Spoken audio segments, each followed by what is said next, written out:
కొట్టాల్సినటువంటి అవసరం ఏమున్నది? ఎవడు చెప్పిండు కొట్టమని చెప్పి? రాజ్యాంగంలో రాసి ఉందా కొట్టమని చెప్పి?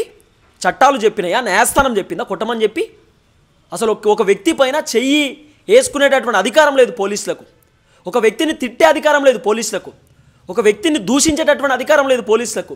పోలీసులు ఆ అంశం తెలుసుకోవాలి. మరి ఏం రాజ్యాంగం చదువుకొని పోలీసులు ఈరోజు డ్యూటీలలో ఉన్నారో అర్థమవుతలేదు. ఇలాంటి పోలీసులు ముఖ్యంగా బాధితులను కొడుతున్నటువంటి పోలీసులు. డీజీపీ గారు ఖచ్చితంగా వీళ్ళపైన మీరు యాక్షన్ తీసుకోవాల్సినటువంటి అవసరం ఉంటుంది. తర్వాత ఇగో ఆసుపత్రికి వెళ్ళడానికి బండిలో పెట్రోల్ కోసం కూడా నా దగ్గర డబ్బులు తీసుకున్నారు. ఆ బాధితుని కొట్టిరట పోలీసులు. కొట్టి ఆ బాధితును దావఖానా తీసుకోబోతున్నటువంటి క్రమంలో ఆ బాధితుని దగ్గరనే పైసలు వసూలు చేసిరట పోలీసులు. ఎంత ఘోరంగా ఉందో చూడుర్రు. ఇక పెట్రోల్ పైసలు ఇరా అని చెప్పి ఆయన దగ్గర నుండి పైసలు అడిగిరట. మరి పోలీసులకు జీతాలకి ఇస్తలేదో ఏమో ప్రభుత్వం అని అర్థమైతలేదు. ఇదో కథ. తర్వాత అన్ని దెబ్బలు తిన్నాక కూడా 14 రోజులు రిమైండ్ విధించారట.